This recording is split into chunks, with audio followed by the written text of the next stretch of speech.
우리 다 같이 일어나셔서 하나님 말씀 함께 받도록 하겠습니다.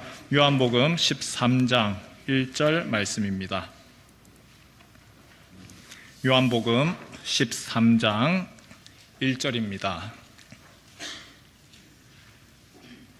제가 가진 성경 169면에 있습니다.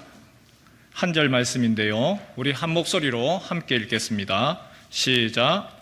6월절 전에 예수께서 자기가 세상을 떠나 아버지께로 돌아가실 때가 이른 줄 아시고 세상에 있는 자기 사람들을 사랑하시되 끝까지 사랑하시니라. 아멘. 부산 문현교회 설교 부탁을 받고 제가 홈페이지, 여러분 교회 홈페이지 들어가서 박 목사님 설교 몇 편을 들어봤어요. 제가 놀란 것은 이렇게 성경을 성경적으로 명확하게 설교하시는 분이 우리나라에 얼마나 될까. 부산 문현교회는 복받은 교회인 줄로 믿습니다. 여러분의 앞에 오늘 설교하게 된 것 저는 정말 영광스럽고 진심으로 감사합니다. 부산 문현교회가 오래전에 아픔을 겪고 있을 때에 그 당시 제가 노회원이었으니까 잘 알죠.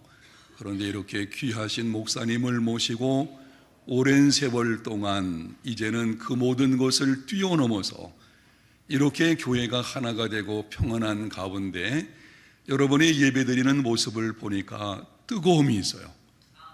너무 감사하고 하나님의 놀라우신 은혜가 앞으로도 부산 문현교회에 넘치게 될 줄로 믿습니다. 하나님을 아는 지식이 믿음과 삶의 모습을 결정합니다. 하나님을 아는 만큼 믿음이 성장하고 믿음이 성장하는 만큼 삶이 변화됩니다. 구약성경 호세아서를 보게 되면 하나님을 떠나서 자기 마음대로 사는 패역한 이스라엘 백성들에게 하나님께서 호세아를 통해서 이렇게 말씀을 하셨습니다. 그러므로 우리가 여호와를 알자, 힘써 여호와를 알자. 그의 나타나심은 새벽빛같이 어김없나니 비와 같이 땅을 적시는 늦은 비와 같이 우리에게 임하시리라 하니라. 패역한 백성들에게 하나님께서 주시는 강조하는 말씀은 여호와를 알자, 힘써 여호와를 알자. 하나님을 아는 것을 강조한 이유가 무엇입니까? 하나님을 아는 만큼 믿음이 성장하고 믿음이 성장하는 만큼 삶이 변화되기 때문입니다. 믿음이 성장하고 삶이 변화되기를 원한다면 힘써 하나님을 알아야 합니다. 하나님이 어떤 분이십니까? 하나님을 알아야만 우리의 믿음이 성장하고 삶의 모습이 변화가 이루어질 것인데 하나님이 어떤 것인지 오늘은 제 인생에 찾아오셔서 함께 하시고 말씀하시고 인도하신 하나님이 어떤 분이신지를 한 가지만 말씀을 드리도록 하겠습니다. 제가 예수님을 구세주와 주님으로 영접한 이후에 지금까지 하나님께서 찾아오셔서 함께 하시고 여기까지 인도해 주셨는데 그 하나님이 어떤 분이신지를 제 삶의 경험을 통해 말씀을 드리겠습니다. 저는 고등학교 3학년 때에 목회자로 부름을 받았습니다. 제 고향은 경기도 김포인데 인천에서 공부를 하게 되었고 인천에서 고등학교 생활을 보내는 중에 3학년 때 하나님의 부르심이 있었습니다. 당시는 부모님이 예수님을 믿지 않고 있었고 여러 정황상 신학을 공부한다는 것은 생각하기 어려웠습니다. 제가 신학을 공부한다? 이거는 그 당시 상황에서 있을 수가 없는 일이었습니다. 그러나 하나님의 내적인 부르심, 신학을 공부해야 한다는 그 마음의 소원이 너무 강해가지고 총신대학을 지원하게 되었고 합격을 하게 되었습니다. 그런데 아버님이 학비를 주지 않으시는 것입니다. 입학금을 내야 되는데 입학금을 주시지 않습니다. 지금 생각해 보면 충분히 이해하게 됩니다. 시골에서 농사를 지어서 아들을 도시로 유학을 보내서요. 그런데 뜬금없이 신학을 공부한다. 이게 도대체 아버지 마음에 들지 않는 것입니다. 등록 마감이 다가왔는데 아버님은 주시지 않고 그래서 어머니께서 동네 사람들에게 가서 돈을 빌려 주셔가지고 그래서 입학금과 등록금을 내고 진학을 하게 된 것입니다. 이후에 아버지께서 등록금을 주시기는 했지만 주실 때마다 표정이 안 좋으신 것입니다. 형은 공부를 잘해서 서울대학에 들어가서요. 동네 잔치를 벌이고 형의 등록금 주실 때에는 기쁨으로 주시는데 둘째 아들 등록금 주실 때에는 마음에 들지 않으시는지 그 표정이 억지로 주시는 것 같은 생각이 늘 있게 되었습니다. 2학년을 마치고 군대가 다녀온 이후에 아버지께 말씀드렸습니다. 아버지, 이제부터는 내가 등록금과 생활비를 해결하겠습니다. 상황은 녹록하지 않았습니다. 그렇게 말씀을 드리긴 했지만 현실은 쉽지 않은 것입니다.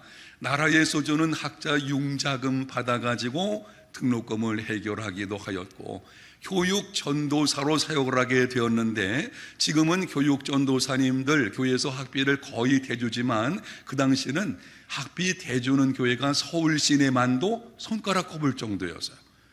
그 얼마 안 되는 돈을 가지고 생활비하고 또 아껴서 저축을 했습니다. 그리고 모자라는 것을 주변에 있는 사람들이 도와주셔서 해결을 했습니다.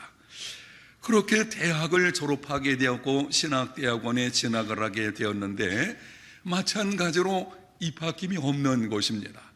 여러분, 대학을 졸업한 사람이 누구에게 손 벌릴 수도 없겠고 그렇다고 부모님께 손 벌리자니 이미 선포하기를 내가 알아서 하겠습니다. 반대하는 신학을 공부하다 보니 부모님께 도움을 요청할 수도 없겠고 친척에게 부탁을 해서 빌려가지고 신학대학원 입학금을 해결을 했습니다.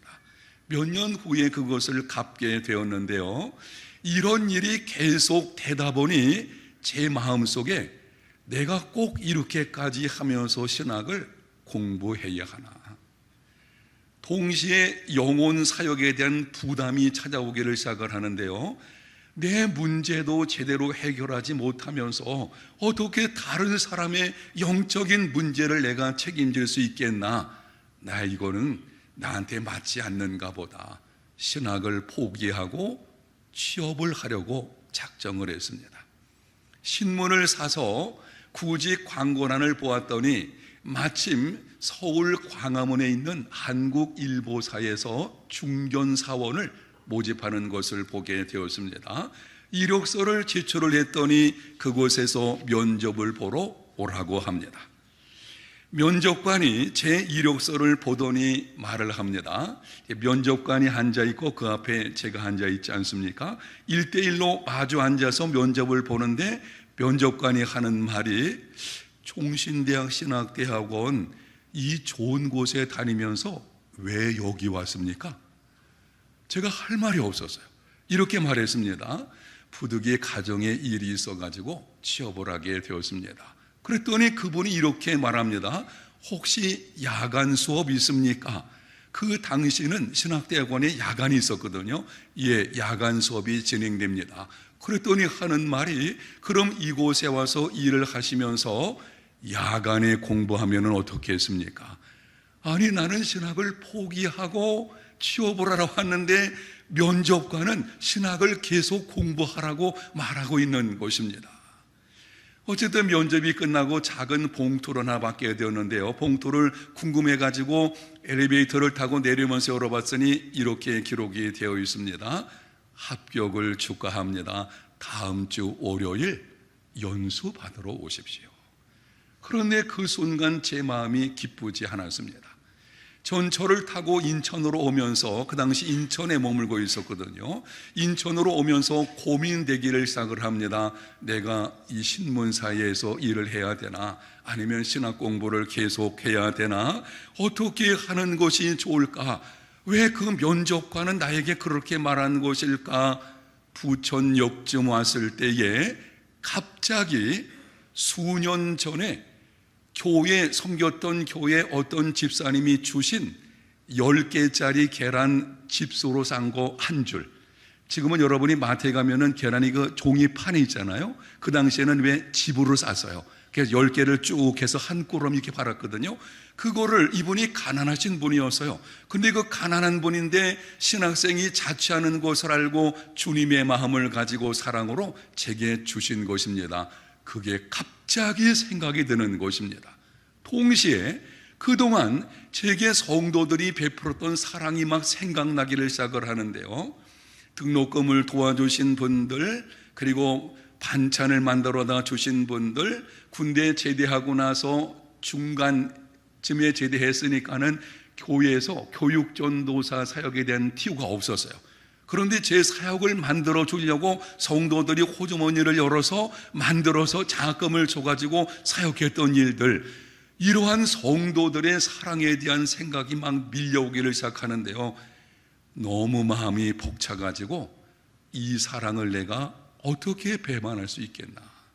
내가 지금까지 하나님의 사랑을 받고 또 성도들이 나에게 이렇게 사랑을 베풀었는데 내가 어떻게 이 사랑을 거역하고 배반할 수 있겠나. 품속에 있던 합격 증서를 빼서 찢어버리게 되었습니다.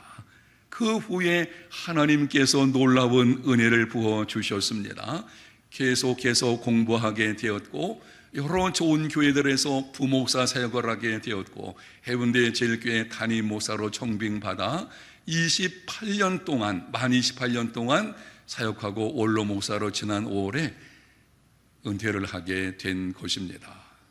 사랑하는 여러분, 이 사건을 통해서 하나님이 어떤 분이신지를 분명히 저는 깨닫게 되었는데요. 하나님은 포기하지 않는 사랑으로 인도하시는 분이십니다. 저는 포기하려고 했어요. 하나님의 부르심이 있었지만 상황이 녹록하지 않다 보니, 환경이 너무나 압박 가운데 생활하다 보니 계속되는 그 상황 속에서 포기하려고 했지만 하나님은 절대 포기하지 않으셨습니다. 면접관이 제게 한 말을 여러분이 다시 한번 들어보십시오.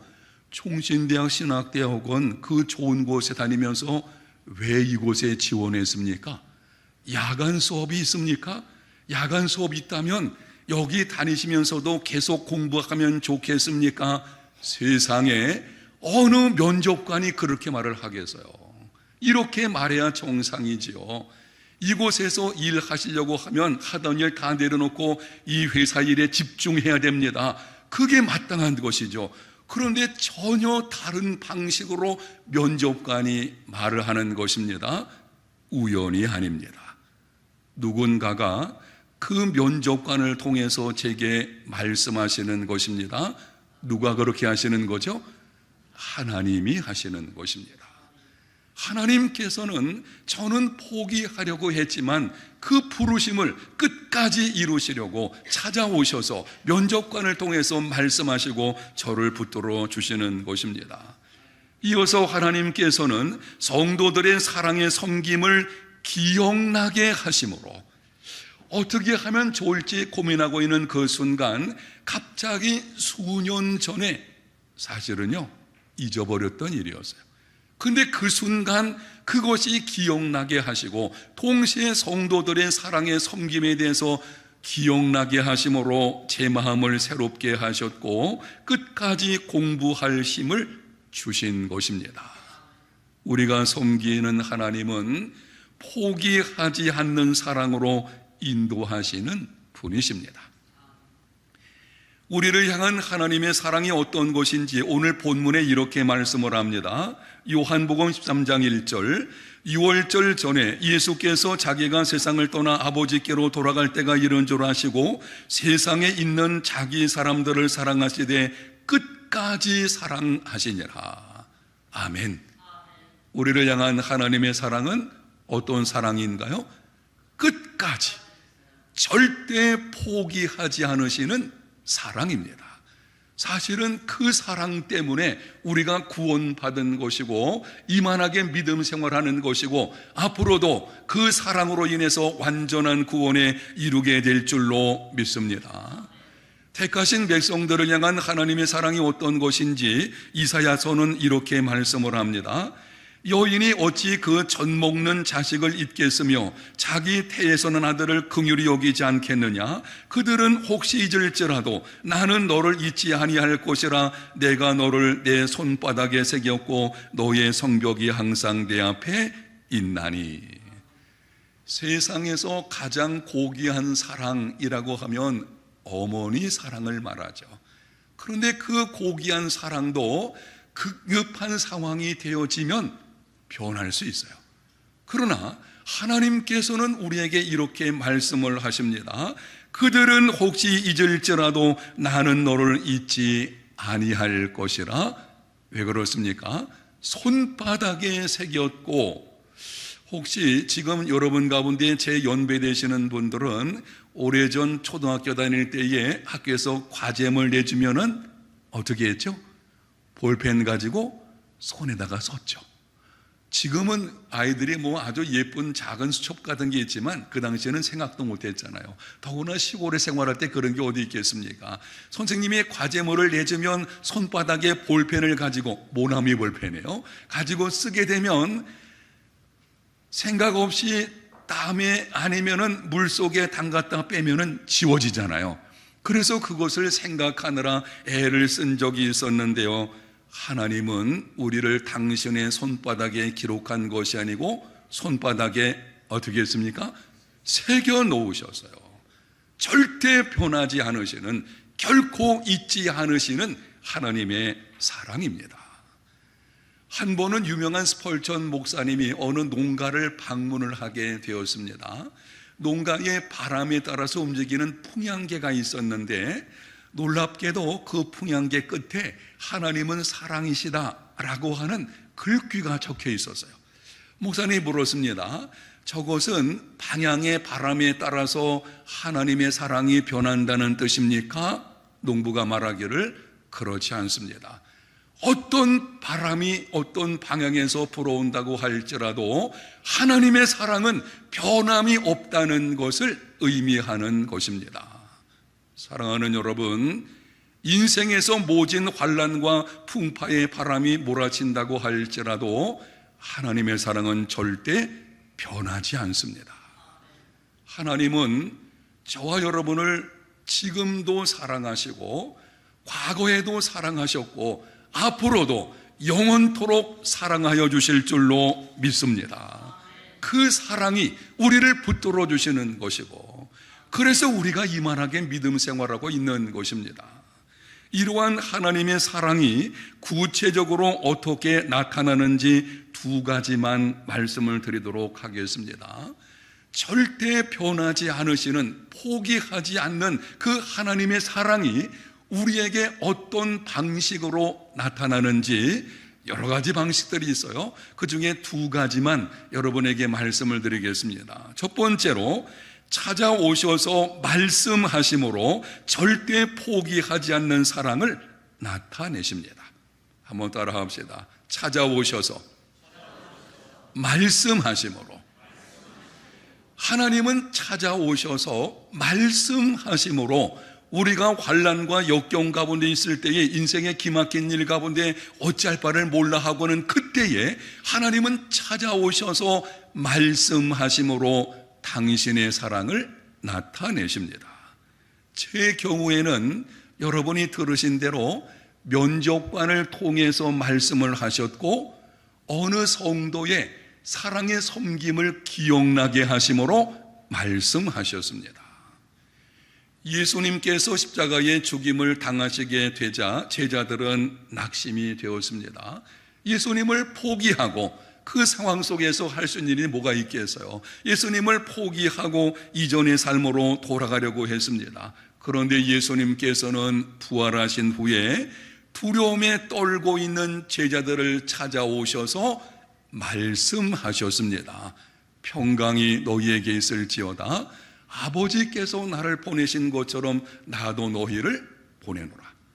이후에 제자들이 갈릴리 바다에서 물고기를 잡고 있을 때 찾아오셔서 말씀하셨습니다. 오른편에 그물을 던지라. 그리하면 잡게 될 것이다. 물고기 몇 개를 가져오라. 조반을 먹으라. 낙심한 제자들을 책망하지 않고 오히려 위로해 주셨습니다. 이후에 절망 가운데 있는 베드로를 찾아오셔서 말씀하셨습니다. 요한의 아들 시몬아, 네가 나를 사랑하느냐? 3번을 말씀하심으로 베드로가 안고 있는 그 상처를 치유해 주시는 것을 보게 됩니다. 제자들은 예수님을 포기하려고 했지만 예수님은 제자들을 절대 포기하지 않으셨습니다. 찾아오셔서 말씀하셨습니다. 그 말씀의 능력을 힘입어서 제자들은 절망의 자리에서 일어나게 되었습니다.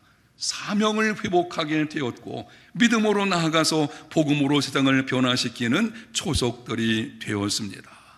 하나님은 찾아오셔서 말씀하심으로 절대 포기하지 않는 사랑을 나타내십니다. 역사의 위대한 발자취를 남긴 사람들 가운데 에이브러함 링컨 여러분이 아실 것입니다. 23세에 주의회에 출마했다가 낙선을 한 이후에 51세에 대통령 되기까지 수많은 실패와 낙선을 거듭했습니다. 얼마나 그 과정이 힘들었는지 정신 쇠약 증세까지 찾아오게 되었습니다. 그런데 대통령이 당선된 후에 그가 이렇게 말을 했습니다. 내가 실패할 때 사탄은 끝장났다고 말했다. 그러나 하나님은 이 실패의 경험을 가지고 더 커다란 일에 도전하라고 내게 말씀하셨다. 나는 사탄의 이야기보다 하나님의 음성에 귀를 기울였다. 하나님은 당신의 백성들이 환난과 역경 가운데 있을 때에 찾아오셔서 말씀하시는 분이신 줄로 믿습니다. 힘겨운 시간을 보내게 되면은요, 소리가 들려오게 돼 있어요. 하나님께서도 말씀하시고, 그런데 그 소리들 가운데는 사탄의 소리도 있고 주변 사람들의 소리도 있습니다. 계속 실패를 경험하게 되면 사탄이 이렇게 말합니다. 너는 안 돼. 넌 끝났어. 내가 뭘 할 수 있겠나?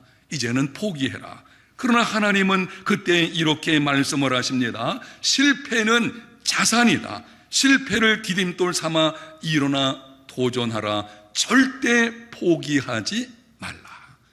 사랑하는 성도 여러분, 주변의 소리, 사탄의 소리가 아니라 하나님의 음성에 귀를 기울이는 삶이 되시기를 축복합니다.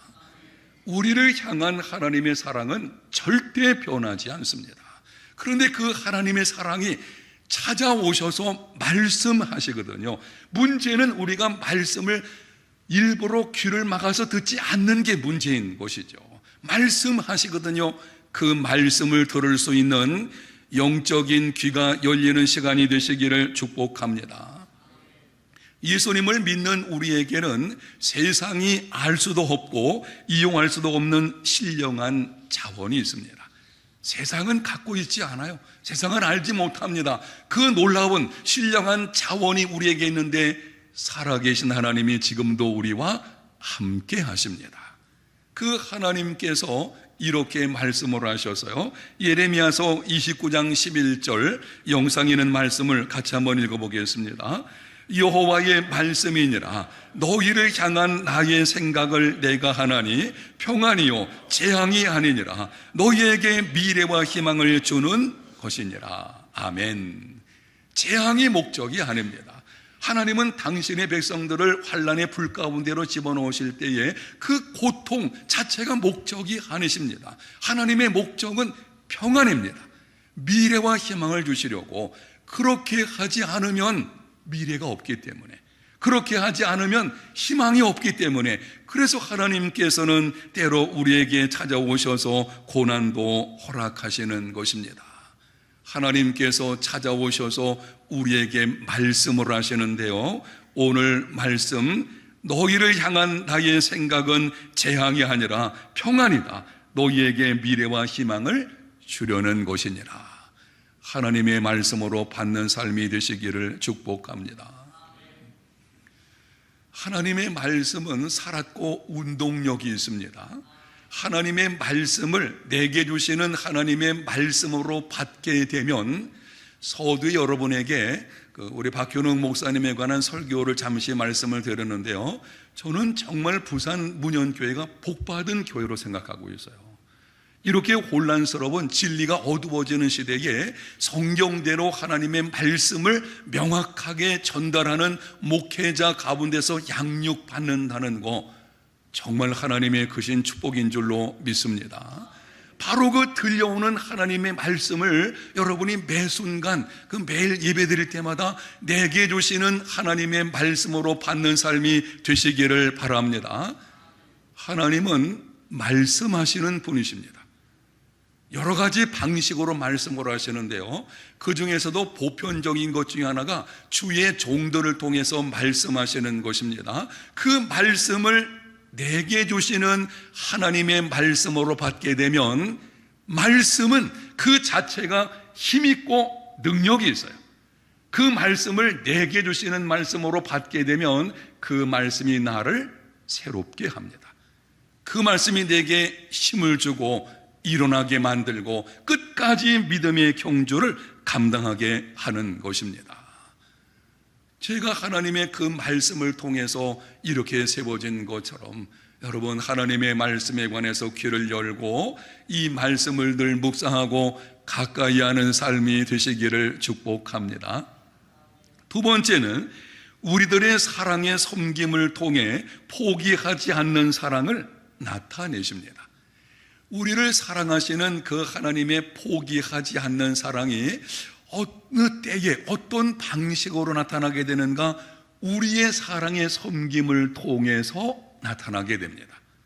어느 가난한 성도의 사랑의 섬김, 계란 10개짜리 한 꾸러미, 그게 제 인생을 변화시킨 거예요. 여러분, 제가 증인입니다. 어느 한 성도의 그 사랑의 섬김이, 바로 그거는 하나님께서 사랑하신다는 것을 보여주는, 하나님의 사랑에 동역하는 아주 귀한 일인 것입니다. 존 맥스웰이라는 유명한 리더십 강의자죠. 이 사람이 관계의 기술이라는 책을 썼는데, 그 책에 다음과 같은 이야기가 나옵니다. 한 번은 앤소니 디멜로라고 하는 사람이 추운 겨울에 길을 걷다가 어린아이가 굶주림 가운데서 오돌오돌 떨고 있는 것을 보았습니다. 길거리에서 버림받아서 떨고 있는 그 아이가 너무 불쌍해가지고 하늘을 향해서 소리쳤습니다. 하나님, 어떻게 이런 아이를 그냥 두실 수가 있겠습니까? 한동안 시간이 흐른 후에 하늘에서 음성이 들렸습니다. 분명히 나는 그 대책을 세웠다. 내가 너를 만들었지 않느냐. 하나님의 음성을 들어보십시오. 다시 한번 들어보시는 겁니다. 분명히 나는 대책을 세웠다. 내가 너를 만들었지 않느냐. 가난한 사람, 소외된 사람, 고통 가운데 있는 사람 하나님께서 사랑하십니다. 그런데 하나님의 대책은 하나님을 섬기는 백성들, 우리가 주님의 사랑을 알고 그 사랑의 손길을 베풀 그때에 바로 하나님의 사랑이 그 사람에게 세상 속에 나타나지게 되어지는 것입니다. 여러분, 한 번만 더 따라하기입니다. 내가 대책이다. 내가 대책입니다. 하나님은 대책을 세우셨어요. 세상을 사랑하시는 하나님, 특별히 당신의 백성들이 고통과 환난 가운데 있을 때에 하나님께서는 대책을 세워놓으셨는데요, 누군가가 그 하나님의 사랑을 가지고 가야 하는데 내가 바로 대책인 것입니다. 사랑하는 성도 여러분, 우리가 행하는 사랑의 섬김은 하나님과 동역하는 위대한 일입니다. 크고 작은 것과 상관이 없이 주님의 마음을 가지고 작은 것을 나누는 사랑의 섬김, 그것을 통해서 하나님의 사랑이 흘러가게 되는 것이고, 그래서 그거는 절대 헛되지 않습니다. 사랑의 섬김이 헛되지 않는다는 건 오늘 여러분에게 말씀드린 것처럼 제가 증인이고 제가 증거할 수 있어요. 저는 한 가지 소원이 있는데, 이 다음에 천국에 가게 되면 그 계란 10줄 한 꼬름해 주신 집사님 이름이 이신실 집사님이었어요. 제가 섬겼던 인천중앙교회인데 바로 앞에 2층에 사시던 분이신데, 그분 좀 만나고 싶어요. 내가 천국에 갔을 때, 왜냐하면 제가 흔들릴 때에 바로 그분의 그 작은 사랑의 손길, 계란 10개, 그 당시에는 계란이 좀 귀했겠지만 요즘에 계란 10개 그렇게 귀하지 않죠. 그 작은 사랑이지만 그게 한 사람의 인생을 송두리째 변화시킨 것입니다. 여러분이 주님의 마음을 가지고 하나님의 사랑의 섬김을 누구에게 베풀게 되면 지금 당장은 그 열매가 보이지 않더라도 수년 후에, 아니면 그 이상 어느 때에 섬김 받은 그 사람을 일으켜 세워주는 역사가 있는 줄로 믿습니다. 기회가 있는 대로 사랑을, 섬김을 베푸는 믿음의 삶이 되시기를 축복합니다. 어느 무더운 여름날 미국 메릴랜드 한 마을에 남루한 복장의 고학생이 나타났습니다. 서적 외판원인데요, 굶주림과 더위에 지쳐 있는데 그 동네 입구에 있는 허름한 집을 방문하게 되었습니다. 한 소녀가 나와서 말을 합니다. 우리 집은 너무나 가난해서 책을 살 돈이 없습니다. 이 청년이 말을 하기를, 혹시 시원한 우유 한 잔을 마실 수 있겠습니까? 소녀는 안으로 달려가더니 쟁반에다가 우유 2잔을 가지고 와서 이 청년에게 정성껏 대접을 했어요.